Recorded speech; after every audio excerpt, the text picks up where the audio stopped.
జై జగన్, జై జై జగన్. నిన్నగాక మొన్నగాక నిన్న జగన్మోహన్ రెడ్డి గారు పిఠాపురంలో అద్భుతమైనటువంటి ప్రసంగం చేస్తూ ఓటమి అంటే ఎరుగని వంగ గీతకారిని అవహేళన చేస్తున్న ఎక్కడి నుండో తెలంగాణ వాదులు వచ్చి పవన్ కళ్యాణ్ గారిని గెలిపించడానికి ప్రయత్నం చేస్తూ అవహేళన చేస్తుంటే సహించలేక ఆ ఆడపడుచు కొంగు సాచి అడుగుతున్నాను మిమ్మల్ని, నాకు భిక్ష పెట్టండి, రాజకీయ భిక్ష అని అడుగుతుంటే మనసంతా ద్రవించిపోయిన జగన్మోహన్ రెడ్డి గారు ఇచ్చినటువంటి మాట ఒకటే, నా కోసరం, ప్రజల కోసరం ఎమ్మెల్యే టికెట్ ఇచ్చి నిలబెట్టితే ఆవిడను అనరాని మాట్లాడుతున్నారా? డెవలప్మెంట్ కోసం పిఠాపురానికి డిప్యూటీ సీఎంగా తీసుకొచ్చి మీకు అప్పచెప్పి పిఠాపురం నియోజకవర్గాన్ని అత్యధికమైనటువంటి అభివృద్ధి పదంలో నడిపేందుకు నా తల్లి లాంటి, నా సోదరి లాంటి వంగా గీత గారిని మీరు గెలిపించండి, డిప్యూటీ సీఎం చేసి మీకు చూపిస్తా అని అంటుంటే నీకు సిగ్గేయటం లేదా చంద్రబాబు నాయుడు?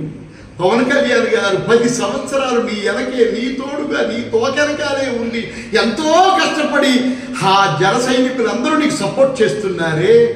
నీవు పవన్ కళ్యాణ్ గారిని ఒక్కసారి కూడా మీరు నా ప్రక్కన డిప్యూటీ సీఎంగా పెట్టుకుంటారని ఎందుకు అనలేకపోతున్నారు? ఓ కరుడుగట్టిన ఉగ్రవాది, రాజకీయవాది, ఓ కరుడుగట్టిన